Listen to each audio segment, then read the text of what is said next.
Hello दोस्तों, आज की इस वीडियो में मैं आपको द्विघात समीकरण से संबंधित कुछ फार्मूलाज बताऊंगा जो द्विघात समीकरण के होते हैं। द्विघात समीकरण का पहला फार्मूला होता है डी विभवांतर, जिसे मैंने ब्रैकेट में लगाया है विभवांतर बराबर में बी स्क्वायर माइनस का 4ac। ये फार्मूला है पहला। दूसरा है मूलों के लक्षण, मूल यानी संख्या। पहले में कंडीशन ये रहेगी जब बी स्क्वायर, यही इसी की बात हो रही है, बी स्क्वायर माइनस का 4ac ग्रेटर देन 0 धनात्मक या पूर्ण वर्ग हो, तब मूल वास्तविक परिमेय तथा असमान होंगे। तो ये हो गया इस कंडीशन में मूलों के लक्षण में। तो अब होगा दूसरे का दूसरा, जब B square minus 4ac greater than 0 धनात्मक या पूर्ण वर्ग नहीं है, तब मूल वास्तविक अपरिमेय तथा असमान होंगे। फिर उसके बाद तीसरा है जब बी स्क्वायर माइनस का 4ac लेस देन 0 ऋणात्मक यानी माइनस, यहाँ पर लिखा है धनात्मक यानी प्लस वाली संख्या, ऋणात्मक होगा, तब मूल काल्पनिक या अधिकल्पित होंगे। यानी माइनस में होंगे तो अधिकल्पित और काल्पनिक होंगे। नेक्स्ट है जब बी स्क्वायर माइनस का 4ac बराबर में 0, अब यहाँ पर ना ग्रेटर देन होगा ना लेस देन होगा, बराबर में होगा 0, तब मूल वास्तविक तथा बराबर होंगे तथा दो बराबर प्राप्त होंगे।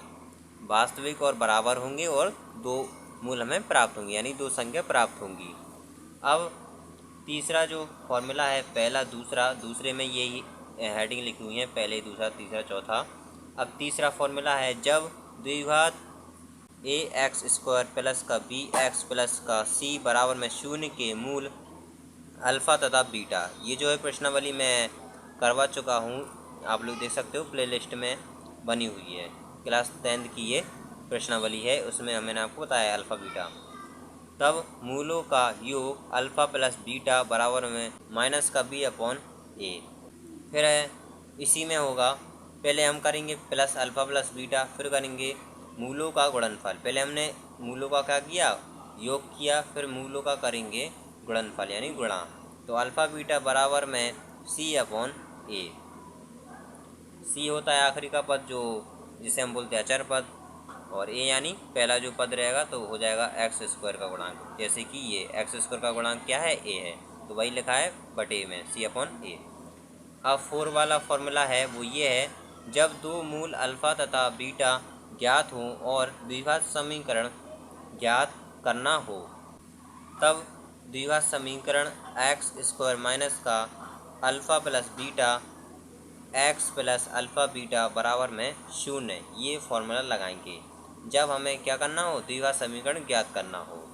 तो वहाँ पर दो मूल्य दिए होंगे, जब दो मूल्य दिए होंगे अल्फ़ा बीटा, तो पहले हम क्या करेंगे, प्लस करेंगे, फिर गुणा करेंगे, और फिर उसके बाद इसी की फॉर्मूले के अकॉर्डिंग रख देंगे मान, तो निकल आएगा द्विघात समीकरण।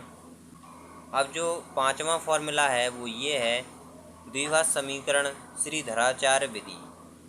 इसमें क्या होता है, एक्स बराबर माइनस का बी प्लस माइनस, ये प्लस में भी हो सकता है माइनस में भी हो सकता है। रूट के अंदर लिखा है बी स्क्वायर माइनस का 4ac बटे में 2a। ये है श्रीधराचार्य विधि, यानी ये फॉर्मूला है। तो अब देखिए पाँचवीं में पहली हेडिंग होगी जब द्विघात समीकरण हल ना हो रहा हो। जब द्विघात समीकरण हल ना हो रहा हो तब हम ये वाली विधि यूज़ करेंगे, श्रीधराचार्य विधि। और दूसरी कंडीशन में ये, जब सवाल में कहे कि सूत्र द्वारा हल करो, तब हम श्रीधराचार्य विधि का प्रयोग करेंगे। यदि सवाल में दिया हो, कह रहा हो कि श्रीधराचार्य विधि द्वारा सवाल को सॉल्व कीजिए, तो हम यूज़ करेंगे ये फॉर्मूले का। तो ये थे द्विघात समीकरण से संबंधित सूत्र। तो आशा करता हूँ कि आप लोग को वीडियो पसंद आई होगी। पसंद आई तो लाइक करें, साथ ही चैनल को सब्सक्राइब जरूर करें।